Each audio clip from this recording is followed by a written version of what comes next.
President Obama is going to be giving a speech this hour, actually, once again trying to sell his Iran nuclear deal. Support in Congress. Joining us now, Jasser. He's the president of the American Islamic Forum for Democracy. Why is the president having to go out and resell it? He's already had a big selling campaign. Why another one? Well, Stuart, thanks for having me. And, you know, it's so important to realize that the reason he has to sell it is he hasn't sold it. They've only been narrowly talking about the deal. And the funny thing is, I hope Americans, I'm sure, realize that ultimately he continues to say, well, his enemies of this deal are those who are pro-war, when in fact the narrative for those of us who are against the deal is the fact that it will inevitably lead to war because we've lost the deterrence, because he hasn't explained why releasing ballistic missiles, releasing billions that will be used for terror, to fuel terrorism in Iraq, to continue to fuel the genocide in Syria that uses chemical weapons against Sunnis, etc., that won't create belligerence from countries like Saudi Arabia and others to balance the imbalance that we're creating in this. So he hasn't sold anything. He takes Americans for fools. And I hope today we get some sense of what's the bigger picture President Obama sees in the region for his vision, which right now is so narrowly fixated on just the deal. The key sector that the president needs to win over are Democrats in the United States Senate. And more particularly, one Democrat in particular, that would be Charles Schumer from New York. I don't know which way Senator Schumer is going to go. Have you any idea how the vote might go in the Senate among Democrats?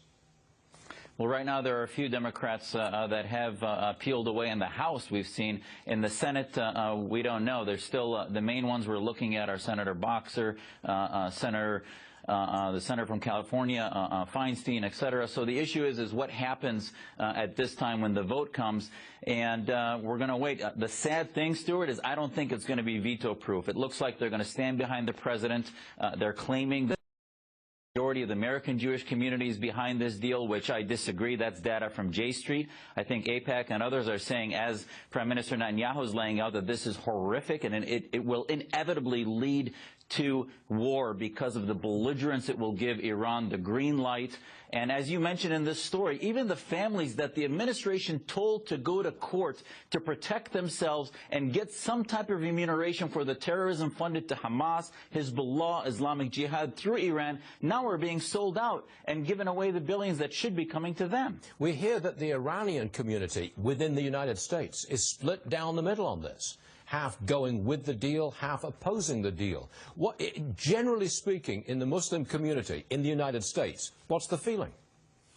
Well, the ones that are with the deal are the ones that are part of the Khomeinist lobby, that are part of the Iranian lobby, like the NIEC, and others that are apologists, the reformists, those that believe in the Arab awakening, the Green Revolution of Iran, the Syrian revolution against both ISIS and Assad are vehemently against this deal. So yes, there's a polarity, but that's the same polarity that has a vision of the future and a vision of retroactive into the 20th century, which are the apologists. And I'm waiting to see today what President Obama's vision is. Right now it looks like he has a 20th century vision instead of a 21st century vision. We'll find out real soon, Zudi, because he's speaking this hour, we believe. Jasser, everyone, thank you very much for being with us again. We appreciate it.